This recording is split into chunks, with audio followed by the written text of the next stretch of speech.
ହୀରାକୁଦ ଡ୍ୟାମ୍ରୁ ପାଣି ଛାଡ଼ିବା ପରେ ଫୁଲୁଛି ମହାନଦୀ। କଟକ ମୁଣ୍ଡଳୀରେ ବଢୁଛି ଜଳସ୍ତର। ସକାଳ 6ଟା ସୁଦ୍ଧା ମୁଣ୍ଡଳୀ ଦେଇ 1,70,000 କ୍ୟୁସେକ୍ ଜଳ ପ୍ରବାହିତ ହେଉଛି।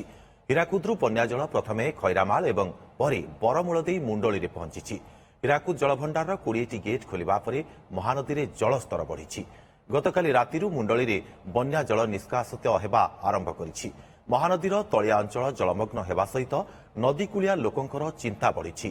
ବନ୍ୟା ଆଶଙ୍କା ନଥିଲେ ବି ମହାନଦୀ ଅବବାହିକାର ତଳମୁଣ୍ଡରେ ଥିବା 7 ଜିଲ୍ଲାକୁ ସତର୍କ କରାଇଛନ୍ତି ସ୍ୱତନ୍ତ୍ର ରିଲିଫ୍ କମିଶନର। ମହାନଦୀ ଭିତରକୁ ଲୋକ ପ୍ରବେଶ ନ କରିବା ସହ ଗୋରୁ ଗାଈ ଆଦି ଗୃହପାଳିତ ପଶୁଙ୍କୁ ଛାଡ଼ିବା ଉପରେ ବାରଣ କରାଯାଇଛି। ଅଧିକ ସୂଚନା ପାଇଁ ଆମ ସହଯୋଗୀ କଟକରୁ ଯୋଡ଼ାଇଛନ୍ତି ପ୍ରଭାତ ବିଷୋଇ। ପ୍ରଭାତ, ये ହୀରାକୁଦ ଡ୍ୟାମ୍ରୁ ପାଣି ଛାଡ଼ିବା ପରେ ଏବେ ମହାନଦୀ ଫୁଲୁଛି, ତେବେ ତଳମୁଣ୍ଡରେ କେମିତି ରହିଛି ସ୍ଥିତି?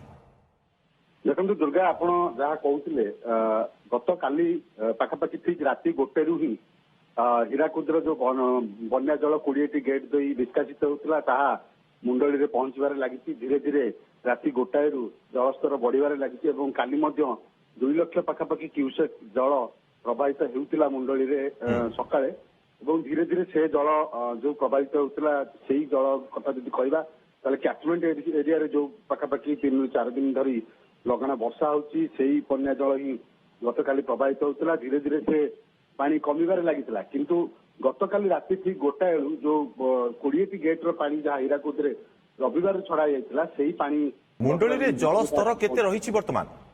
ଦେଖନ୍ତୁ, ମୁଣ୍ଡଳୀରେ ବର୍ତ୍ତମାନ 1,60,000 କ୍ୟୁସେକ୍ ଜଳ ପ୍ରତି ସେକେଣ୍ଡରେ ପ୍ରବାହିତ ହେଉଛି, ଯାହାକି ଏତେ ବେଶୀ ଜଳ ନୁହେଁ। କିନ୍ତୁ ଯଦି ଆମେ ଦେଖିବା ତାହେଲେ ରାତି 1ରୁ ଧୀରେ ଧୀରେ ମୁଣ୍ଡଳୀରେ ଯୋଉ ବନ୍ୟା ଜଳ ପ୍ରବାହିତ ହେଉଛି ତାହା ବଢିବାରେ ଲାଗିଛି। କାରଣ ଆପଣ ଯଦି ଦେଖିବେ ତାହେଲେ ଯୋଉ 20ଟି ଗେଟ୍ର ପାଣି ଯେତେବେଳେ ଆସି ଏଠି ପହଞ୍ଚିଲା ସେତେବେଳେ ଅନ୍ୟ ଯୋଉ ବନ୍ୟା ଜଳ ରହିଥିଲା, ଅନ୍ୟ ଯୋଉ କ୍ୟାଚମେଣ୍ଟ ଏରିଆରେ ଯୋଉ ବର୍ଷା ଯୋଗୁଁ ଯୋଉ ପାଣି ନଥିଲା ସେ ନିଷ୍କାସିତ ହେଇସାରିଥିଲା।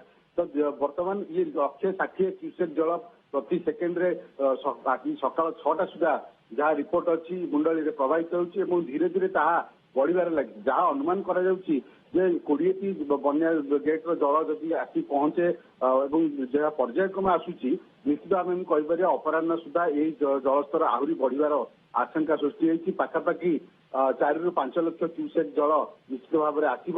କାରଣ ଆପଣ ଜାଣିଛନ୍ତି ଯେ ଯେତେବେଳେ ଅଧିକ ସଂଖ୍ୟକ ବନ୍ୟା ଜଳ ମୁଣ୍ଡଳୀରେ ପ୍ରବାହିତ ହୁଏ ସେତେବେଳେ ତଳିଆ ଅଞ୍ଚଳ ବିଶେଷ କରି ଆପଣ ଯଦି ଦେଖିବେ କଟକ ଜିଲ୍ଲାର ବାଙ୍କୀ କୁହନ୍ତୁ, ଆଠଗଡ଼ କୁହନ୍ତୁ, ବଡମ୍ବା ନରସିଂହପୁର କଥା କୁହନ୍ତୁ ଏବଂ କଟକ ସଦର କଥା କୁହନ୍ତୁ, ଯୋଉ 4ଟି ମୁଖ୍ୟତଃ ରହିଛି ଅଞ୍ଚଳ ସେଇ ଅଞ୍ଚଳରେ ହିଁ ବିଶେଷ ଭାବରେ ଚାଷ ଜମି କଥା କୁହନ୍ତୁ ଏବଂ ଖାଲ ଯୋଉ ଅଛି ଯୋଉ ପରିମାଣରେ ସେ ମଧ୍ୟ ଜଳମଗ୍ନ ହେବାର ମଧ୍ୟ ଆଶଙ୍କା ସୃଷ୍ଟି ହେଇଛି ଏବଂ ଚାଷ ମଧ୍ୟ କ୍ଷତି ହେବାର ଆଶଙ୍କା ସୃଷ୍ଟି ହେଇଛି। ଯେତେବେଳେ ବି ବନ୍ୟା ଆସେ ଆପଣ ଜାଣିଛନ୍ତି ଯେ ହୀରାକୁଦରୁ ଯେତେବେଳେ ଗେଟ୍ ଦେଇ ପାଣି ଆସେ ମୁଣ୍ଡଳୀର ଜଳସ୍ତର ଧୀରେ ଧୀରେ ବଢେ ଏବଂ ପ୍ରତି ସେକେଣ୍ଡରେ ଲକ୍ଷାଧିକ କ୍ୟୁସେକ୍ ଜଳ ମୁଣ୍ଡଳୀରେ ପ୍ରବାହିତ ହୁଏ ଏବଂ ତାକୁ ଦୃଷ୍ଟିରେ ରଖି ଯୋଉ ଭଳି ଭାବରେ ସଚେତନ ହେବା କଥା ଜିଲ୍ଲା ପ୍ରଶାସନ ତରଫରୁ ଯେହେତୁ 20ଟି ଗେଟ୍ରେ ହୀରାକୁଦରୁ ବନ୍ୟା ଜଳ ଛଡା ଯାଇଛି ସେଥିପାଇଁ ମୁଣ୍ଡଳୀରେ ବର୍ତ୍ତମାନ ଜଳସ୍ତର ବଢିବାରେ ଲାଗିଛି। ବହୁତ ବହୁତ ଧନ୍ୟବାଦ ପ୍ରଭାତ ବିଷୋଇ, କଟକରୁ ଆମ ସହଯୋଗୀ ଆମକୁ ଅଧିକ ସୂଚନା ଦେଉଥିଲେ।